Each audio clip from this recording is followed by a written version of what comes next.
আসসালামু আলাইকুম রহমতুল্লাহি ওয়া বারাকাতুহু। শুরু করছি আসাদ নূর সমীপে আমার বিশ্বাস গ্রন্থের ৭ম পর্ব, ইসলামে নারীর প্রকৃত অবস্থান।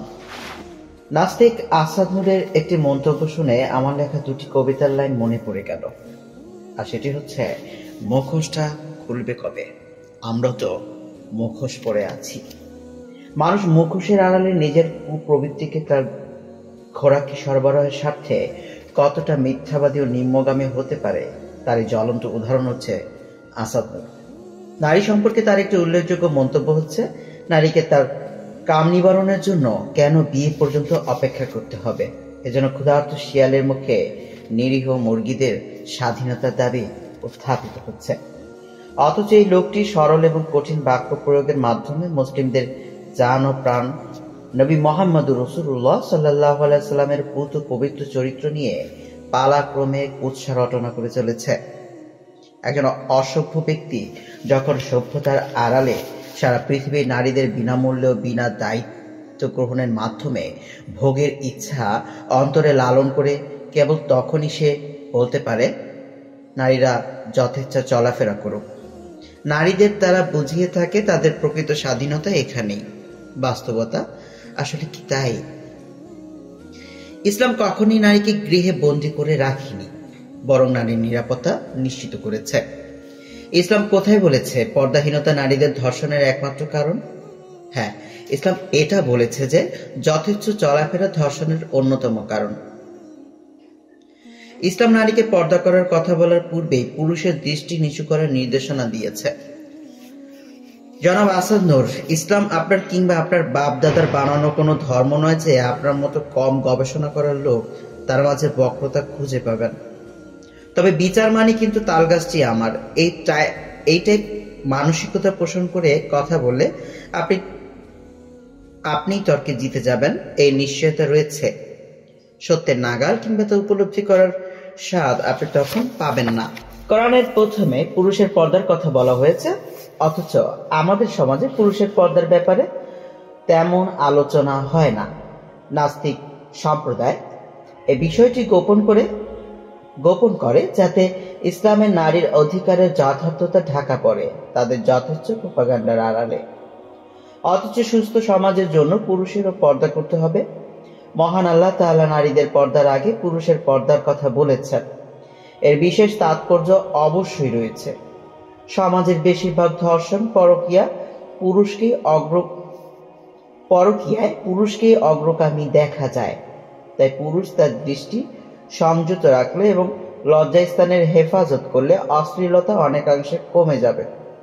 বুরায়দা রাদিয়াল্লাহু তাআলা আনহু থেকে বর্ণিত আছে যে রাসূলুল্লাহ সাল্লাল্লাহু আলাইহি ওয়াসাল্লাম একবার হযরতে আলী রাদিয়াল্লাহু তাআলা আনহুকে বললেন, হে আলী, পরনারীর দিকে চোখ পড়ে গেলে দ্বিতীয়বার আর তাকিও না। প্রথমবার অনিচ্ছায় চোখ পড়ে যাওয়ার কারণে তুমি ক্ষমা পাবে, কিন্তু দ্বিতীয়বার তাকানো তোমার জন্য জায়েজ নয়।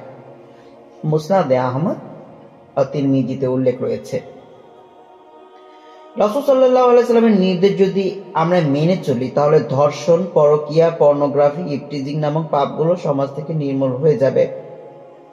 তাই যে কোনো ধর্মকে বিচার করার পূর্বে এটা কখনোই বুদ্ধিমানের কাজ হবে না যে আপনি তার অনুসারীদের কথাগুলো কোট করবেন।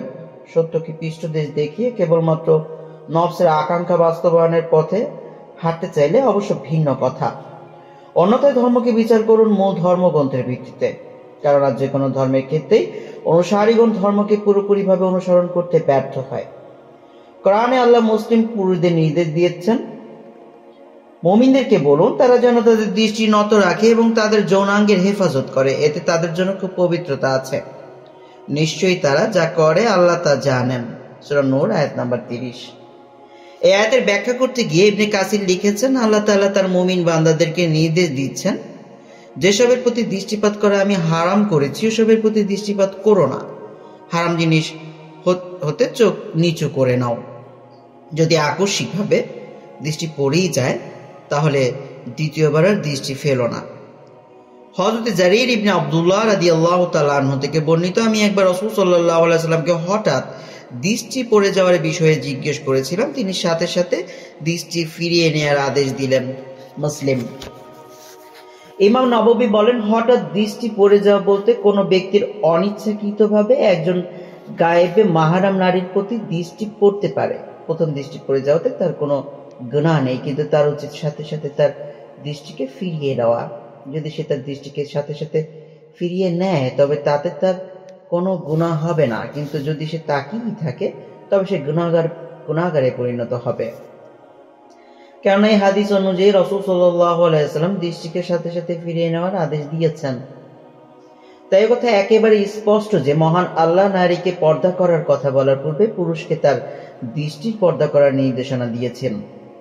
মূল বিষয়ে আলোচনা করার পূর্বে সম্মানিত পাঠকদের সামনে দৃষ্টিকে সংযত রাখার 20টি গুরুত্বপূর্ণ উপায় উল্লেখ করতে চাই।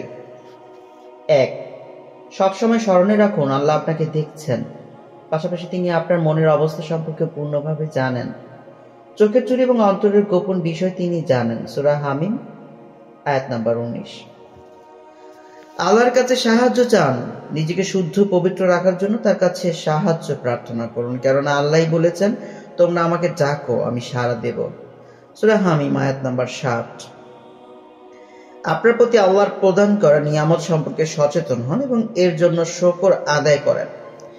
আল্লাহর নিয়ামত দৃষ্টিশক্তির শুকর আদায়ের জন্য একটি বিষয় হতে পারে। আল্লাহ নিষেধ করা বিষয়ে দৃষ্টিপাত না করা। আল্লাহ বলেন, তোমরা আমাকে স্মরণ করো, আমিও তোমাদের স্মরণ করব। তোমরা আমার প্রতি কৃতজ্ঞ হও আর কৃতজ্ঞ হও না। সূরা বাকারা আয়াত নাম্বার 152। 4. দৃষ্টিকে নিচু করার অনুশীলন করতে থাকুন এবং এই অনুশীলনে ধৈর্য ধারণ করুন। কখনো এই অনুশীলন ছেড়ে দেবেন না। আল্লাহ বলেছেন, যারা আমার পথে সাধনায় আত্মনিয়োগ করে আমি অবশ্যই তাদেরকে আমার পথে পরিচালিত করব। নিশ্চয়ই আল্লাহ সৎ কর্মপরায়ণদের সাথে আছেন। সূরা আনকাবুত আয়াত নাম্বার 69। 5. এমন স্থান বা পরিস্থিতি এড়িয়ে চলুন যেখানে আপনি বারবার অনাকাঙ্ক্ষিত বিষয়ে দৃষ্টিপাত করতে বাধ্য হন। 6. আপনার উপলব্ধি করা প্রয়োজন এই নির্দেশনার বিপরীতে আপনার অন্য কোনো বিকল্প নেই। কোনো প্রকার অজুহাতই এক্ষেত্রে দেয়া চলবে না। 7. বিভিন্ন নফল ইবাদত তথা নফল নামাজ, নফল রোজা ইত্যাদি আদায় করুন, যাতে করে আপনি আপনার দৃষ্টি নিচু রাখার অনুশীলনের শক্তি অর্জন করতে পারেন। 8. স্মরণে রাখুন, আপনি এই দুনিয়ার উপর দাঁড়িয়ে যে গুনাহ করেন না কেন, এই দুনিয়া আপনার গুনাহের সাক্ষী হয়ে যাবে। কোরআনে বলা হয়েছে, সেদিন সে তার বৃত্তান্ত বর্ণনা করবে, কারণ আপনার পালনকর্তা তাকে আদেশ করবেন। সূরা জিলজাল আয়াত নাম্বার 4 থেকে 5। কোরআনের আয়াত যেখানে পুরুষদের দৃষ্টিকে নিচু করার নির্দেশ দেওয়া হয়েছে তা সবসময় স্মরণে রাখুন এবং সময়ে সময়ে তা তিলাওয়াত করুন। 10. অপ্রয়োজনীয় দৃষ্টিপাতকে এড়িয়ে চলুন এবং এদিক সেদিক নজর দেওয়া থেকে বিরত থাকুন। 11. বিবাহ এই বিষয়ের এক কার্যকর প্রতিকার। রাসূল সাল্লাল্লাহু আলাইহি ওয়াসাল্লাম বলেছেন, যে সামর্থ্যবান হবে তার বিয়ে দিয়ে দাও। এটি দৃষ্টিকে নিচু করার জন্য নিজের পবিত্রতা রক্ষা অধিকার কার্যকর। পবিত্রতাকে রক্ষার অধিক কার্যকর। আর যে সামর্থ্যবান হবে না সে যেন রোজা রাখে, কেননা রোজা তার জন্য ঢাল হিসেবে কাজ করবে। বুখারী ও মুসলিম। 12. জান্নাতের হুরদের কথা চিন্তায় রাখুন, দুনিয়ায় আপনার ধৈর্যের বিনিময়ে জান্নাতে আপনি যাদের সঙ্গ লাভ করতে পারেন। হযরতে আনাস রাদিয়াল্লাহু তাআলা আনহু থেকে বর্ণিত, রাসূল সাল্লাল্লাহু আলাইহি ওয়াসাল্লাম বলেন, জান্নাতবাসীদের থেকে কোনো নারী যদি দুনিয়ার উপর একটু দৃষ্টিপাত করে তবে তাই তার মধ্যে সকল কিছুকে আলোকিত সুভাষিত করার জন্য যথেষ্ট হবে এবং তার মাথার ওড়না দুনিয়া এবং তার এর মধ্যে থাকা সকল বস্তুর থেকেও মূল্যবান হবে। বুখারী। 13. সময় সময় নিজেকে সতর্ক করুন এবং ধৈর্যের সাথে নিজের দৃষ্টিকে নিচু করার চেষ্টা অব্যাহত রাখুন, কারণ ক্ষণিকের জন্য মানুষ আনমনা হয়ে ত্রুটি করে ফেলতেই পারে। 14. অযথা দৃষ্টিপাতের গুনাহ এবং নেতিবাচকতা সম্পর্কে চিন্তা করুন। 15. দৃষ্টি নিচু করার কল্যাণকে নিজের উপলব্ধিতে নিয়ে আসুন। 16. পরিবার পরিজন এবং বন্ধু বান্ধবের সাথে এই বিষয়ে কথা বলুন। 17. নিজের আত্মীয়দের এমন কিছু করতে বারণ করুন যাতে করে তাদের প্রতি অন্যের দৃষ্টি আকর্ষিত হতে পারে, যেমন দৃষ্টি আকর্ষণকারী পোশাক পরিধান, আওয়াজ করে হাঁটা বা অধিক কোমল কণ্ঠে কথা বলা ইত্যাদি। 18, বিক্ষিপ্ত চিন্তা ও শয়তানের ওয়াসওয়াসা নিজের মনের মধ্যে প্রকট হওয়ার আগে তা মন থেকে দূরে সরিয়ে দিন। 19, মৃত্যুর কথা স্মরণ রাখুন এবং গুনাহের জন্য আল্লাহর শাস্তির ভয় করুন। 20, উত্তম লোকদের সাহচর্যে থাকুন, কেননা আপনার সঙ্গীদের চরিত্র দ্বারাই আপনি প্রভাবিত হবেন। আল্লাহ আমাদের সকলকে এই পন্থসময়ের অনুশীলনের মাধ্যমে আমাদের দৃষ্টিকে নত রাখার ক্ষেত্রে সাহায্য করুন, আমিন। প্রাক ইসলামী জাহিলি যুগে নারীদের কোনো সামাজিক মর্যাদা একেবারে ছিল না। চতুষ্পদ জন্তু বা ভোগ্য পণ্যের ন্যায় তাদেরকে উত্তরাধিকার সম্পদ রূপে গণ্য করা হতো। এমনকি পুরুষদের জন্য এমন কিছু খাবার নির্দিষ্ট ছিল যা নারীদের জন্য নিষিদ্ধ ছিল।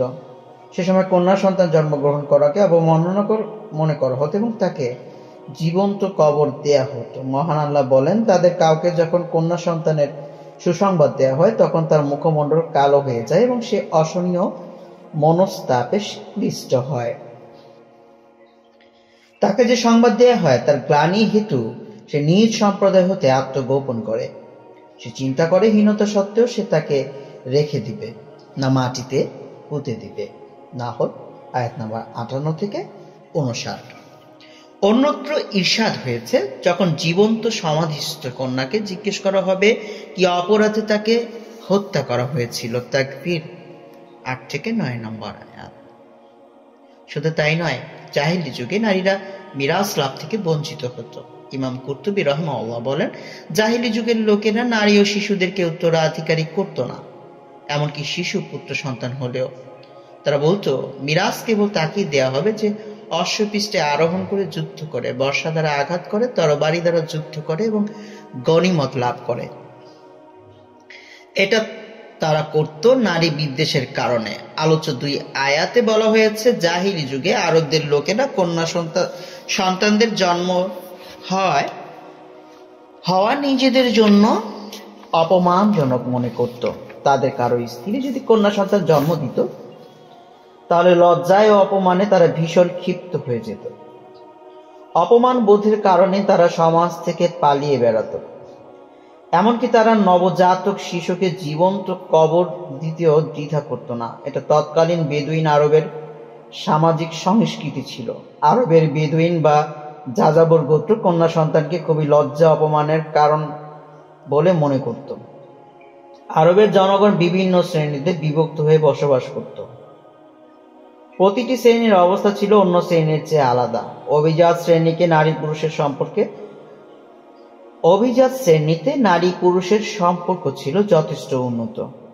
এ শ্রেণীর নারীদের স্বাধীনতা ছিল অনেক, তাদের কথার মূল্য দেয়া হতো, তাদের এতটা সম্মান করা হতো এবং নিরাপত্তা দেয়া হতো যে তারা পথে বের হলে তাদের নিরাপত্তার জন্য তলোয়ার বেরিয়ে পড়ত, প্রয়োজনে রক্তপাত হতো।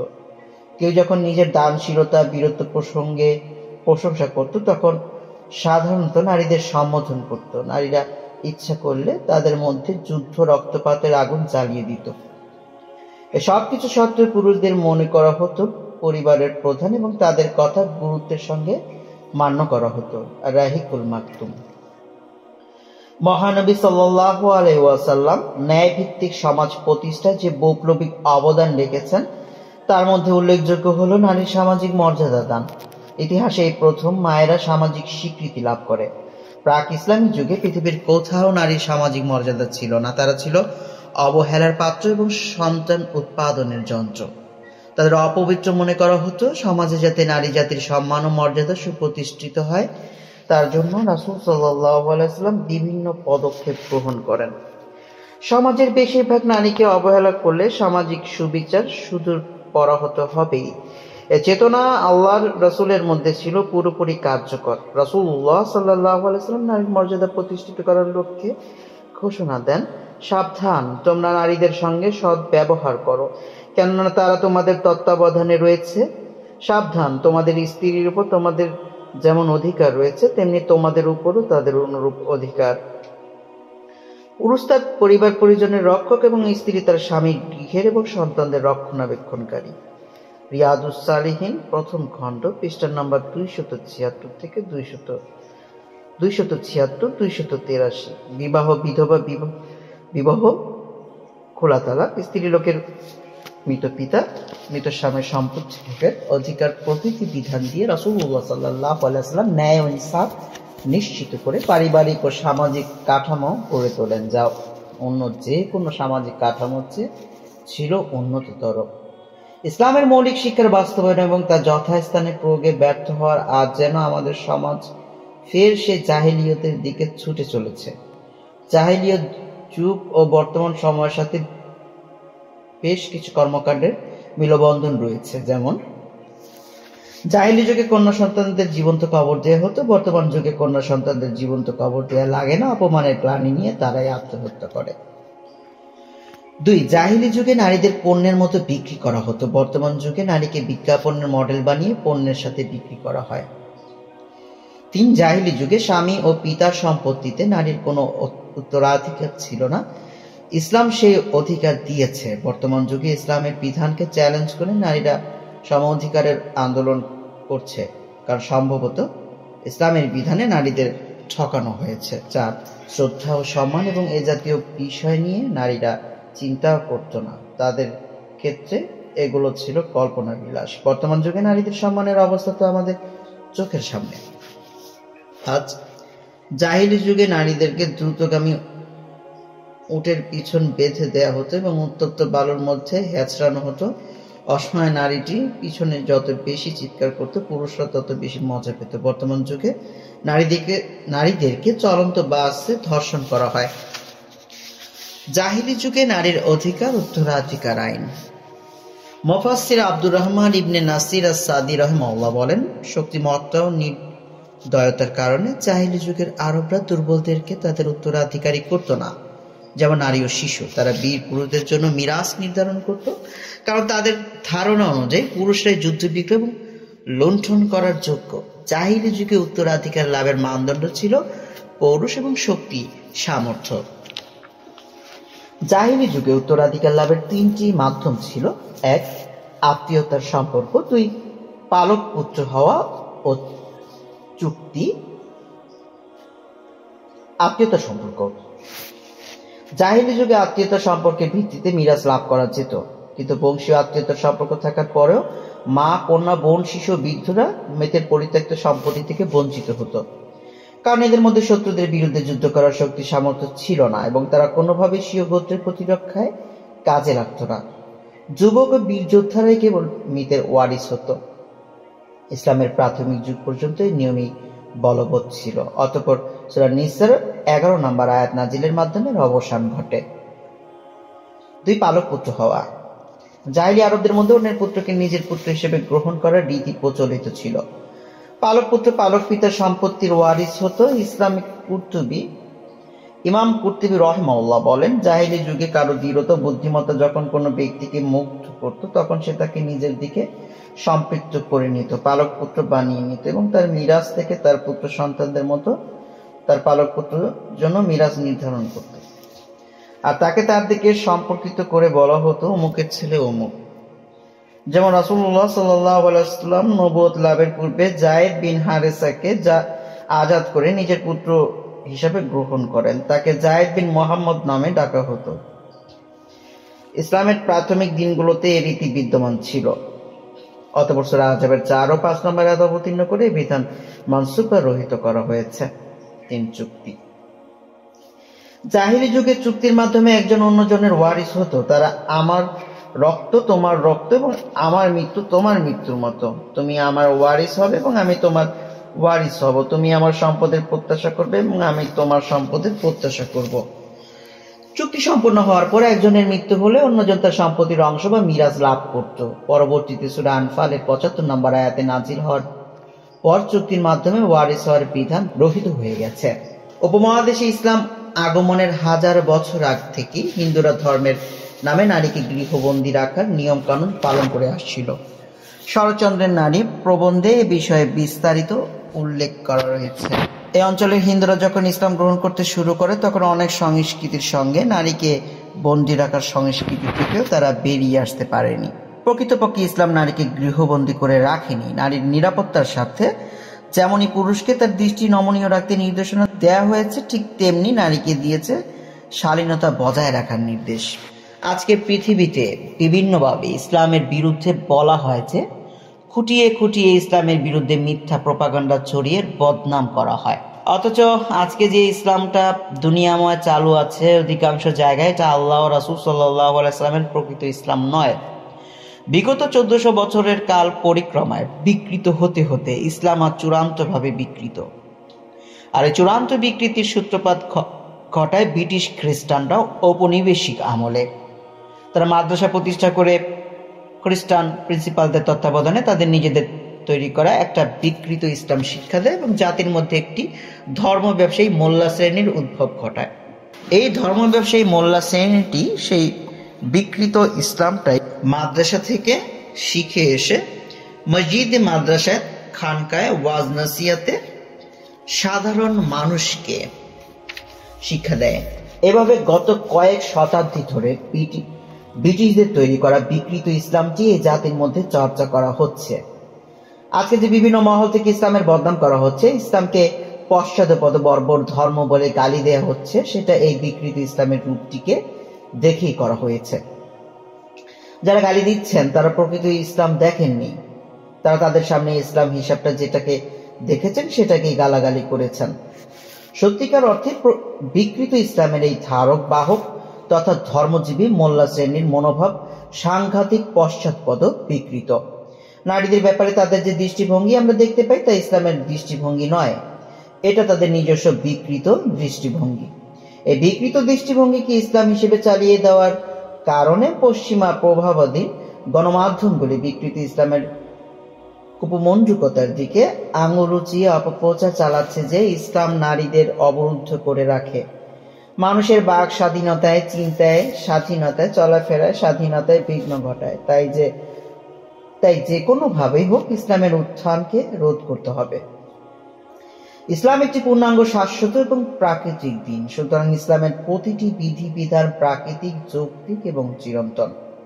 কিন্তু প্রকৃত ইসলামের সাথে বর্তমানের উপমঞ্জুক ধর্ম ব্যবসায়ীদের কাছে কক্ষিগত বিকৃত এবং বিপরীতমুখী ইসলামের তুলনা করা নিতান্তই বোকামি হবে। আজ ইহুদি খ্রিস্টান সভ্যতার গলায় সুর মিলিয়ে নারীবাদীরা হিংস্র মুখভঙ্গি প্রদর্শন করে বলেন নারীকে সর্বক্ষেত্রে পুরুষের সমান অধিকার দিতে হবে। তারা সামনে না যে প্রকৃতপক্ষে ইসলাম নারী ও পুরুষের অধিকার, তারা জানেন না যে প্রকৃতপক্ষে ইসলাম নারী পুরুষের অধিকার তো দিয়েছেই, তাদেরকে এমন সম্মানিত করেছে যে কোনো জীবন ব্যবস্থাতে এর ভগ্নাংশ দেখা হয়নি, এর ভগ্নাংশ দেয়া হয়নি। অপরদিকে পশ্চিমা সভ্যতা বিজ্ঞাপনী প্রচারণা ও অশ্লীল সংস্কৃতির দ্বারা নারী দেহকে কর্পোরেট পণ্যে পরিণত করেছে। ইসলামে নারী ও পুরুষকে উভয়কে সমান অধিকার দেয়া হয়েছে, তবে এটাও সত্য যে এই সমান অধিকার কোনো ক্রমে সমরূপ নয়। কেননা কোনো কোনো ক্ষেত্রে ইসলাম নারীকে পুরুষের চাইতে সুবিধাজনক স্থানে রেখেছে, আবার কোনো কোনো ক্ষেত্রে পুরুষকে নারীর চাইতে সুবিধাজনক অবস্থানে রেখেছেন।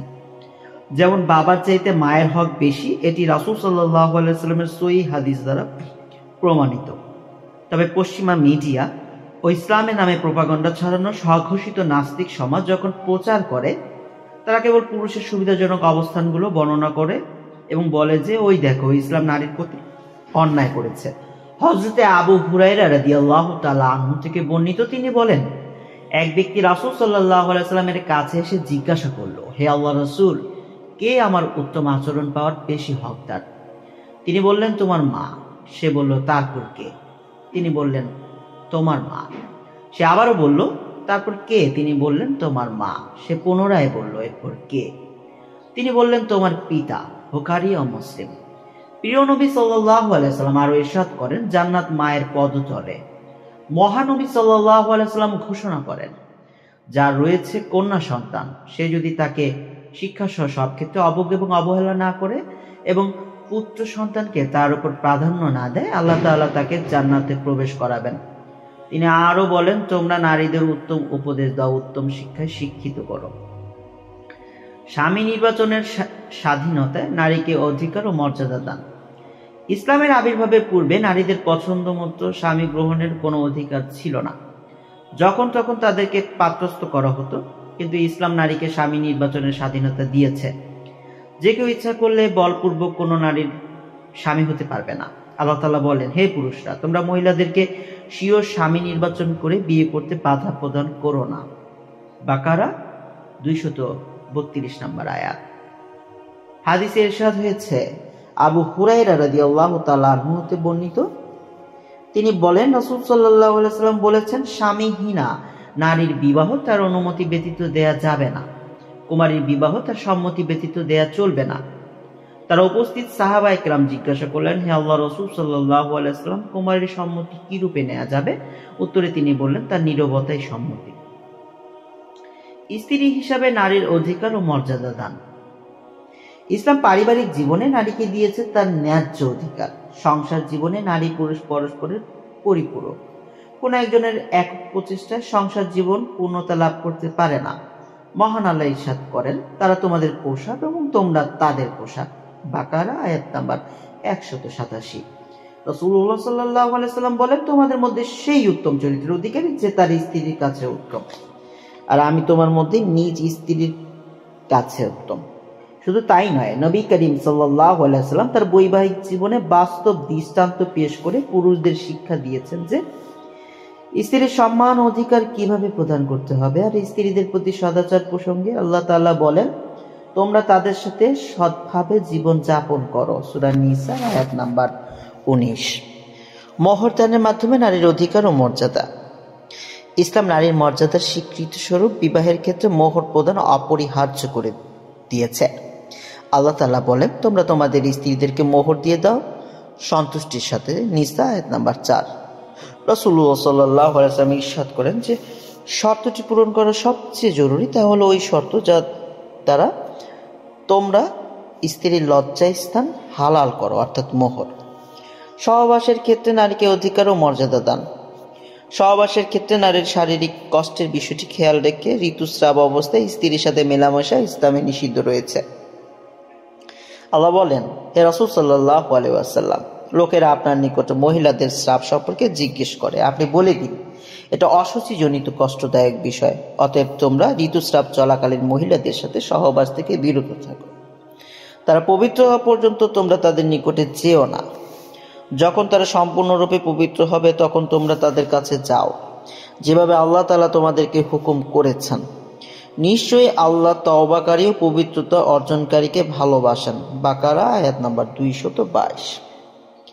পায়ুপথে সহবাস করা হারাম, তবে পুরুষরা স্ত্রীদের যৌনাঙ্গে যে দিক থেকে ইচ্ছা সহবাস করতে পারে। আল্লাহ এই প্রসঙ্গে বলেন, তোমাদের স্ত্রীরা তোমাদের জন্য শস্যক্ষেত্র স্বরূপ, অতএব তোমাদের যেভাবে ইচ্ছা সেভাবে শস্যক্ষেত্রে গমন করো।